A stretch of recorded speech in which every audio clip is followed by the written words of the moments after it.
Hello दोस्तों, कैसे हैं आप सब लोग। उम्मीद करता हूं काफी अच्छे होंगे। तो दोस्तों, इंडिया की बड़ी और चर्चित कंपनियों में से एक कोका कोला कंपनी। जी हाँ दोस्तों, आपने नाम सुना होगा कोका कोला का, जिसके अंडर में थम्स अप, स्प्राइट, माजा, जो किनले वाटर बॉटल है, वो सभी इसके अंडर में आते हैं। ये आपने सुना ही होगा। तो ये कंपनी अपना आईपीओ लाने की तैयारी कर रही है। कोका कोला तो देखिए यूएस की कंपनी है और वो यूएस के अंदर लिस्टेड है। तो कोका कोला कंपनी नहीं, उसी का ही एक इंडियन आर्म है HCCB, Hindustan Coca Cola beverages, वो अपना आईपीओ लाने की तैयारी कर रही है। ऐसी मार्केट के अंदर अभी न्यूज़ हमें सुनने को मिल रही है। तो लेते हैं पूरी डिटेल्स, जानते हैं इसके अंदर शेयर होल्डर कोटा होगा या नहीं होगा, कंपनी कितने साइज का आईपीओ लेके आने वाली है, तो सारी डिटेल्स लेते हैं। उसके अलावा अभी जो रीसेंट आईपीओ चल रहे हैं ना, अभी जो अपकमिंग आईपीओ की अगर बात करें तो अब 3 अपकमिंग आईपीओ हो सकते हैं। क्योंकि एक तो कुसुमकार आईपीओ, उसकी तो डेट्स वगैरह सारी चीज़ें फाइनल हो चुकी है। एसबीआई म्यूचुअल फंड आईपीओ, इसका भी एक संभावना है कि जल्दी ही आईपीओ आ सकता है। अब तीसरे आईपीओ की भी डेट्स अनाउंस होगी, उसके बारे में भी अपडेट देते हैं इस वीडियो के अंदर। वीडियो शुरू करने से पहले दोस्तों, टेलीग्राम, इंस्टाग्राम, व्हाट्सएप, फेसबुक सबकी लिंक डिस्क्रिप्शन के अंदर है, ज्वाइन करके रख लीजिए। तो सबसे पहले लेते हैं कोका कोला आईपीओ के बारे में जानकारी। तो देखिए दोस्तों, जो कोका कोला कंपनी, उसकी इंडियन बॉटलिंग कंपनी है। बॉटलिंग मतलब जो ये सारा काम संभालती है, Hindustan Coca Cola beverages HCCB, तो वो अपना आईपीओ लाने की प्लानिंग कर रही है। तो ये खबर कैसे आई? तो ये खबर ऐसे आई कि ये जो कंपनी है, जो इन्वेस्टमेंट बैंक्स है, उनसे बात करी आईपीओ लाने की। इन्वेस्टमेंट बैंक्स क्या करते हैं कि भाई पूरी DRHP, पूरा डॉक्यूमेंट्स वगैरह उनके लिए तैयार करते हैं। उसके बाद क्या है कि आईपीओ आता है। तो उनसे अभी बातचीत चल रही है। तो क्या है एक्सपेक्टेड न्यूज़? तो देखिए, एक्सपेक्टेड न्यूज़ ये है, अगर देखा जाए इसका टोटल इशू साइज वगैरह वो जान लेते हैं हम। तो देखिए, आईपीओ लगभग $1 बिलियन के आसपास का इशू साइज लेकर आ सकते हैं। मतलब 9,000 करोड़ से लेकर 10,000 करोड़ रुपए के बीच में इसका आईपीओ का इश्यू साइज करीब करीब हो सकता है, जो डॉलर के भाव के हिसाब से अपन बात करते हैं तो। और इसकी जो वैल्यूएशंस है वो करीब करीब हो सकती है $10 बिलियन के आसपास, मतलब 90,000 करोड़ से लेकर 1 लाख करोड़ रुपए के बीच में। मतलब ऑलमोस्ट यूं कह सकते हैं कि लार्ज कैप कंपनी के बराबर है। तो ये कंपनी जब लिस्ट होगी तो लार्ज कैप कंपनी कह सकते हैं इसको।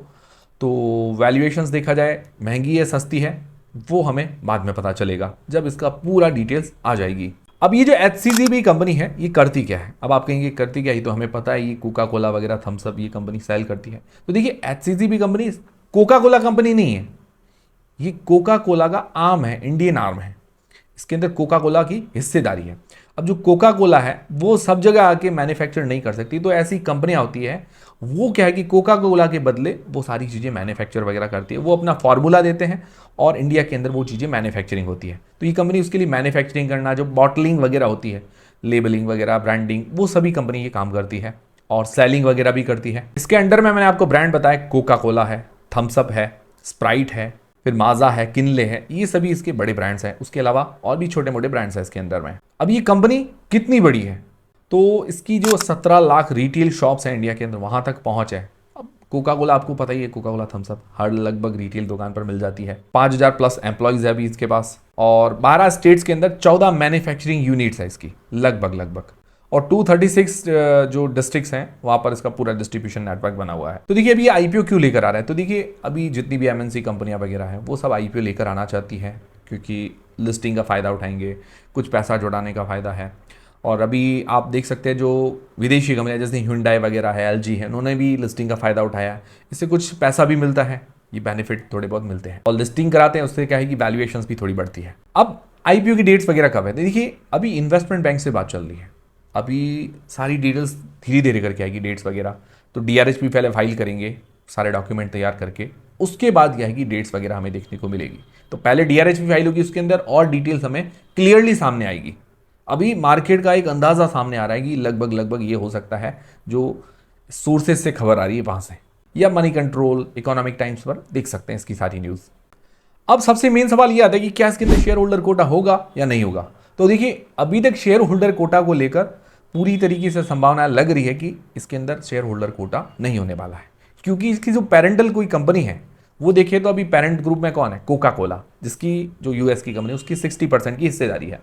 दूसरी है जुबिलेंट भारतीय ग्रुप, तो उसकी करीबन हिस्सेदारी है 40% के आसपास। जुबिलेंट ग्रुप कौन सा है? जो डोमिनोज भी जिसके अंडर में आता है, डोमिनोज जुबिलेंट वाला, वो अलग से लिस्टेड है, ठीक है, तो वो भी इसके अंडर में आता है, तो उसकी 40% की हिस्सेदारी है। हालांकि जुबिलेंट ग्रुप की तो काफ़ी कंपनियां लिस्टेड है, ठीक है, बट वो शेयर होल्डर कोटा उनके दे या नहीं दे उनकी मर्जी है। बाकी क्या है कि उसकी HCCB में कोई हिस्सेदारी नहीं है, ठीक है ना।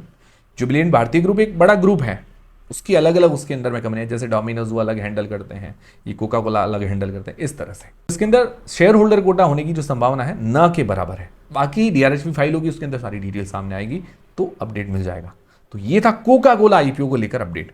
कैसी लगी जानकारी? अच्छी लगी तो वीडियो को लाइक जरूर करें, चैनल को सब्सक्राइब कर लें, और टेलीग्राम, इंस्टाग्राम, व्हाट्सएप, फेसबुक सबकी लिंक डिस्क्रिप्शन के अंदर, उसको भी ज्वाइन करके रख लीजिए ताकि छोटा मोटा अपडेट जानकारी मिलती रहे।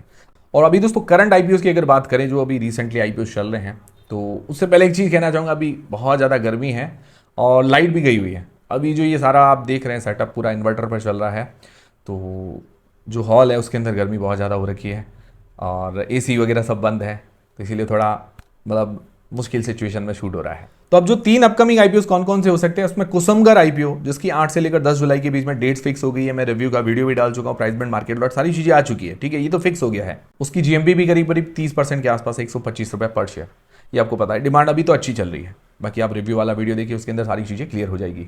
फिर दूसरा जो आईपीओ वो संभावित आईपीओ, एक्सपेक्टेड आईपीओ है एसबीआई म्यूचुअल फंड का आईपीओ, जिसकी डेट जो है 13 से लेकर 20 जुलाई के बीच में कभी भी ओपन हो सकती है। ये लगभग इसकी डेट्स है कि भाई ये जल्दी ओपन हो सकता है।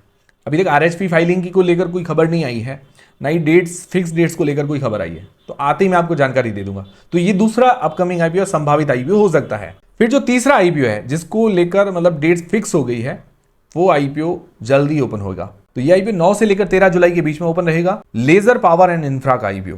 तो इसकी जो डेट्स है वो फाइनलाइज हो चुकी है, but price band, market lot आना बाकी है। कुछ डिटेल्स आई है, मैं आपके साथ शेयर कर देता हूं। तो ये फेस वैल्यू 5 रुपए पर आईपीओ आने वाला है, और इसका जो इश्यू साइज है 742 करोड़ रुपए के आसपास रखा गया है। इसके अंदर 542 करोड़ रुपए फ्रेश इश्यू के जरिए जुटाने वाली है, 200 करोड़ रुपए ओएफएस के जरिए। बाकी प्राइस बैंड, मार्केट लॉट आता ही मैं आपको पूरा अपडेट दे दूंगा इस पर। तो ये कंपनी क्या करती है, इलेक्ट्रिकल जो सामान होते हैं, जो ट्रांसमिशन होते हैं, बिजली का इधर उधर से होती है, उसके रिलेटेड जो केबल्स वगैरह आती है या कंडक्टर्स आते हैं, वो ये कंपनी मैन्युफैक्चर या सेलिंग करती है। तो ये 3 अपकमिंग आईपीओ हो सकते हैं अभी जो रीसेंट टाइम में आप कहें तो। बाकी आईपीओ क्लोज हो चुके हैं और एसबीआई म्यूचुअल फंड भी जल्दी इसकी डेट्स अनाउंस होते हुए देखने को मिल जाएगी। फिर दोस्तों जो आस्था स्पेंटेक्स आईपीओ है, इसकी लिस्टिंग मंडे को है, कल तक आपको लिस्टिंग डे स्ट्रैटेजी वाला वीडियो भी मिल जाएगा। अभी इसकी जीएमपी लगभग 2% के आसपास, 3 रुपए पर शेयर मान के चल सकते हैं। फिर दोस्तों नेक पैकेजिंग आईपीओ, इसकी जो अलॉटमेंट स्टेटस है वो भी 6 जुलाई मंडे को आने वाला है। अभी इसकी जीएमपी में एकदम से गिरावट देखने को मिली, मैंने आपको कहा भी था, जो ये चल रही है 15-20% जो जीएमपी, वो फेक भी हो सकती, फेक डेटाज है। तो अभी देखिए सीधी 9% के आसपास इसकी जीएमपी आ गई है, 15 रुपए पर शेयर के आसपास जीएमपी मान के चल सकते हैं। और मैंने आपको कहा था कि अब मार्जिन लेके चलिए 5 से 10% का, और वही देखने को मिला हमें। तो जो लोग वीडियो रेगुलर देखते हैं उनके लिए बेनिफिट है, और उनको चाहे चीज़ें ध्यान भी रहती है। वीडियो 7-8 मिनट का होता है, अगर वो पूरी तरह से ध्यान से देखते हैं तो उनको बेनिफिट ही मिलता है। और इसका अलॉटमेंट स्टेटस मैंने आपको बताया मंडे 6 जुलाई को आने वाला है। तो ये थे दोस्तों सारे आज के अपडेट्स। उम्मीद करता हूँ हमारा वीडियो, हमारी जानकारी आपको पसंद आएगी, हेल्पफुल रहेगी तो वीडियो को लाइक जरूर करें, चैनल को सब्सक्राइब कर लें। मिलते हैं दोस्तों अगले वीडियो के अंदर।